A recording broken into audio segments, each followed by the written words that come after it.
Assalamualaikum warahmatullahi wabarakatuh. Halo teman-teman semua, saya Rike Anggraini dengan nomor induk mahasiswa 06141382025072. Saya dari kelas Palembang, Universitas Sriwijaya dengan program studi Pendidikan Guru Pendidikan Anak Usia Dini. Saya akan mempresentasikan hasil video saya tentang pembelajaran sejarah perkembangan pendidikan masa Orde Lama dalam memenuhi mata kuliah Sejarah Perkembangan Pendidikan yang diampu oleh dosen kami Ibu Dr. Sri Sumarni MPD dan Ibu Mayumi Rantina MPD. Baik, sejarah pendidikan masa Orde Lama tahun 1959 sampai 1966. Orde secara harfiah dapat diartikan zaman atau masa. Secara konseptual, Orde Lama biasanya diartikan zaman pemerintahan Presiden Soekarno yang berlangsung sejak tahun 1959 hingga 1965, yaitu sejak diumumkan Dekret Presiden 5 Juli 1959 sampai dengan digantikannya Soekarno oleh Soeharto melalui Surat Perintah 11 Maret 1965 yang selanjutnya dikenal sebagai Supersmar Pendidikan pada masa Orde Lama, terutama difokuskannya antara 1950 hingga 1966. Sebagaimana diketahui sesudah konferensi meja bundar pada masa 1949, terbentuklah Republik Indonesia Serikat. Di dalam Republik Indonesia Serikat diatur mengenai pendidikan dan pengajaran di dalam Undang-Undang. Secara umum, pendidikan Orde Lama sebagai wujud interpretasi pasca kemerdekaan di bawah kendali kekuasaan Soekarno memberikan ruang bebas terhadap pendidikan. Pemerintahan yang berdasarkan sosialisme menjadikan rujukan dasar bagaimana pendidikan akan dibentuk dan dijalankan demi pembangunan dan kemajuan bangsa di Indonesia di masa yang akan mendatang.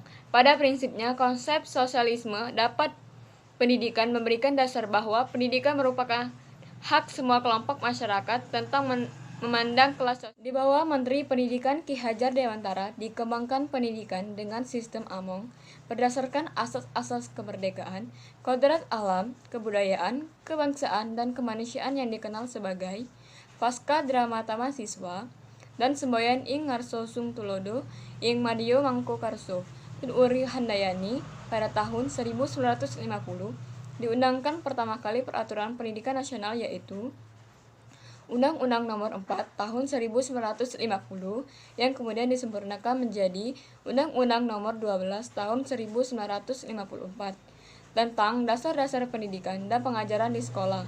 Pada tahun 1961 diundangkan Undang-Undang Nomor 22 Tahun 1961 tentang pendidikan tinggi, dilanjutkan dengan Undang-Undang Nomor 14 Tahun 1965 tentang Majelis Pendidikan Nasional dan Undang-Undang Nomor 19 Tahun 1965 tentang pokok-pokok sistem pendidikan nasional Pancasila.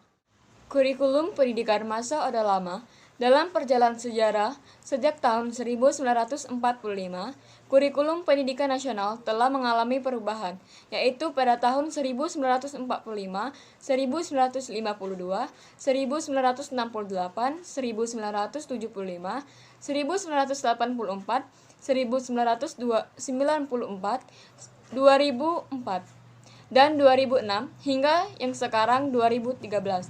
Perubahan tersebut merupakan konsekuensi logis dari terjadinya perubahan sistem politik, seni budaya, ekonomi, dan iptek dalam masyarakat berbangsa dan bernegara.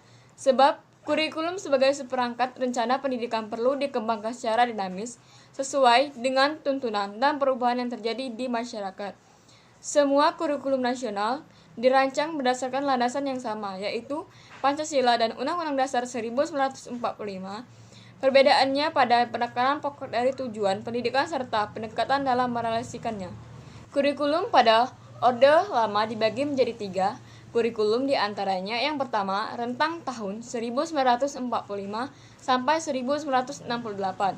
Kurikulum pertama yang lahir pada masa kemerdekaan memakai istilah dalam bahasa Belanda Leerplan, artinya rencana pelajaran. Perubahan arah pendidikan lebih bersifat politis dari orientitas pendidikan Belanda ke kepentingan nasional, sedangkan asas pendidikan ditetapkan Pancasila.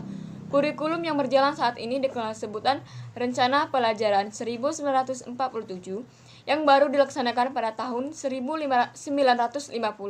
Orientasi Rencana Pelajaran 1945 tidak menekankan pada pendidikan pikiran. Yang diutamakan adalah pendidikan watak, kesadaran bernegara. Kedua, Rencana Pelajaran Terurai 1952. Kurikulum ini lebih merinci setiap mata pelajaran yang disebut Rencana Pelajaran Terurai tahun 1952. Silabus mata pelajarannya jelas sekali, dan seorang guru mengajar satu mata pelajaran pada masa ini memang kebutuhan peserta didik akan ilmu pengetahuan lebih diperhatikan dan satu mata pelajaran lebih dirincikan. Namun dalam kurikulum ini, siswa masih diposisikan sebagai objek karena guru menjadi subjek sentral dan dalam peran ilmu pengetahuan. Guru yang menentukan apa-apa saja yang akan diperoleh oleh siswa di kelas, dan guru pula yang menentukan standar-standar keberhasilan siswa dalam proses pendidikan. Terakhir, kurikulum 1964. Fokus kurikulum tahun 1964 adalah pada pengembangan daya cipta, rasa, karya, dan moral.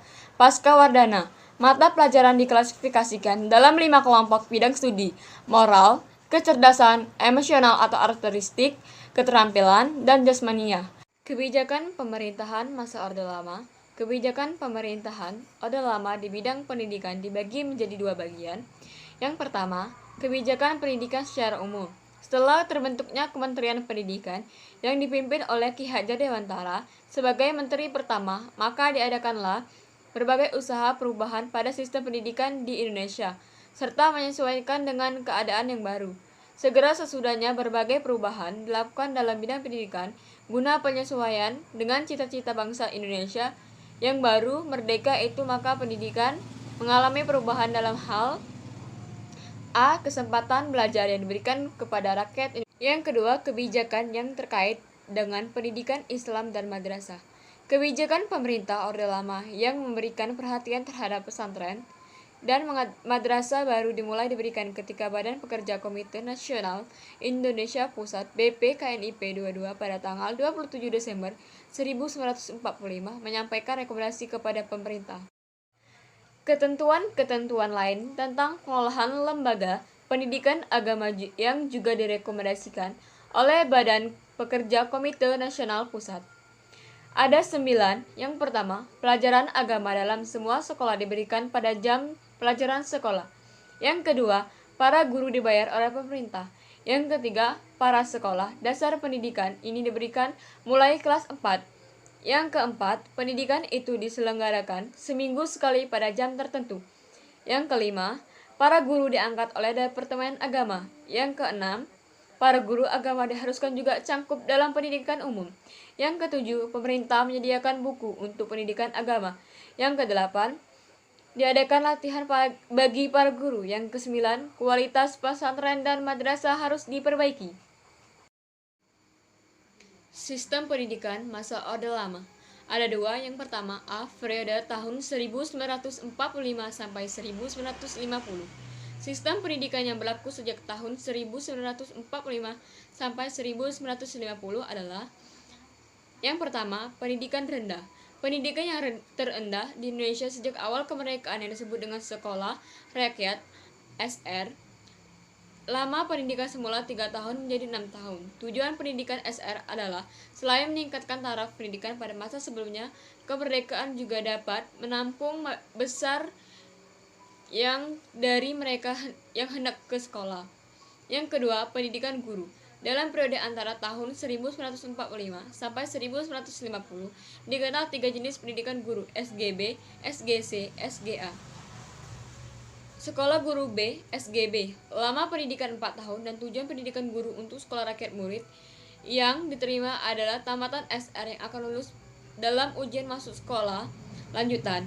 B. Sekolah Guru C, SGC, berhubungan kebutuhan guru SR yang mendesak akan terasa perlunya pembukaan sekolah guru yang dalam tempo singkat dapat menghasilkan. C. Sekolah Guru A, SGA, karena adanya anggapan bahwa pendidikan guru 4 tahun belum menjamin pengetahuan cukup untuk taraf pendidikan guru, maka dibukalah SGA yang memberikan pendidikan 3 tahun sesudah SMP. Ketiga, pendidikan umum. Ada dua jenis pendidikan umum, yaitu sekolah menengah pertama SMP dan sekolah menengah tinggi SMP. 4. Pendidikan kejuruan. Pendidikan kejuruan fokus pada pendidikan A. Pendidikan ekonomi, B. Pendidikan kewanitaan. 5. Pendidikan teknik. Menurut tim UNY tanpa tahun 85-86 memaparkan sekolah teknik yang ada pada masa itu antara lain kursus kerajinan negeri KKN, sekolah teknik pertama STP, sekolah teknik ST, sekolah teknik menengah STM, pendidikan guru untuk sekolah teknik. 6. Pendidikan tinggi. Lembaga pendidikan yang ada Universitas Gadjah Mada, beberapa sekolah tinggi dan akademik di Jakarta, daerah kependudukan, Klaten, Solo, dan Yogyakarta, sistem persekolahan dan tujuan dari masing-masing tingkat pendidikan di atas diatur dalam Undang-Undang Nomor 4 Tahun 1950, Bab 5, Pasal 7 sebagai berikut. A. Pendidikan dan pengajaran taman kanak-kanak bermaksud menuntun tumbuhnya rohani dan jasmani kanak-kanak sebelum masuk sekolah rendah. B. Pendidikan dan pengajaran rendah bermaksud menuntun tumbuhnya rohani dan jasmani kanak-kanak. C. Pendidikan dan pengajaran menengah untuk umum bermaksud melanjut dan meluaskan pendidikan dan pengajaran yang diberikan di sekolah rendah. D.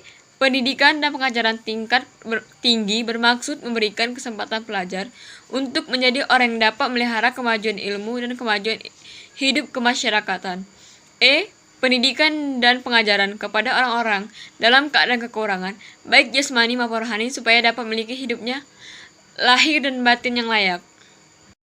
7. Pendidikan tinggi Republik. Ke-8. Pendidikan tingkat tinggi penduduk Belanda.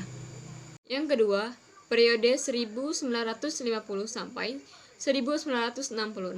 Secara konstitusional, sistem pendidikan dalam era ini berdasarkan kepada pengaturan sebagai berikut.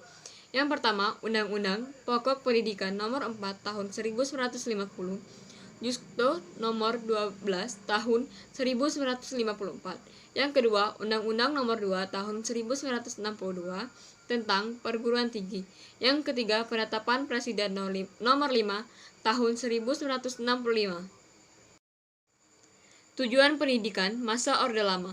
Terkait dengan tujuan pendidikan, pemerintahan Orde menegaskan dalam Undang-Undang Nomor 4 Tahun 1950, Bab 2, Pasal 3 yang berbunyi, tujuan pendidikan nasional Indonesia adalah membentuk manusia susila yang cakap dan warga negara yang demokratis serta bertanggung jawab tentang kesejahteraan masyarakat dan tanah air.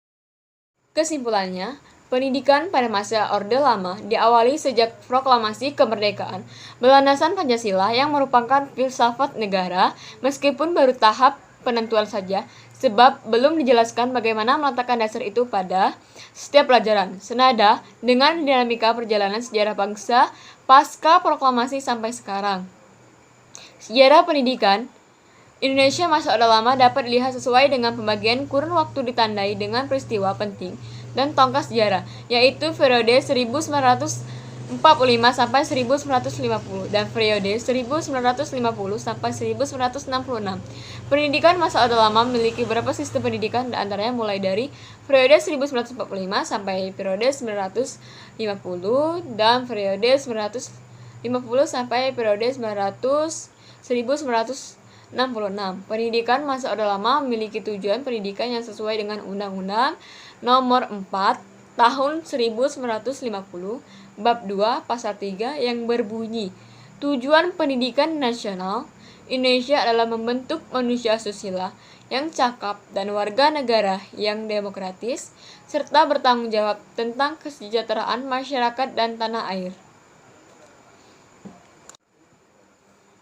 Sekian. Terima kasih. Apabila ada kesalahan, saya mohon maaf. Kepada Allah, saya mohon ampun.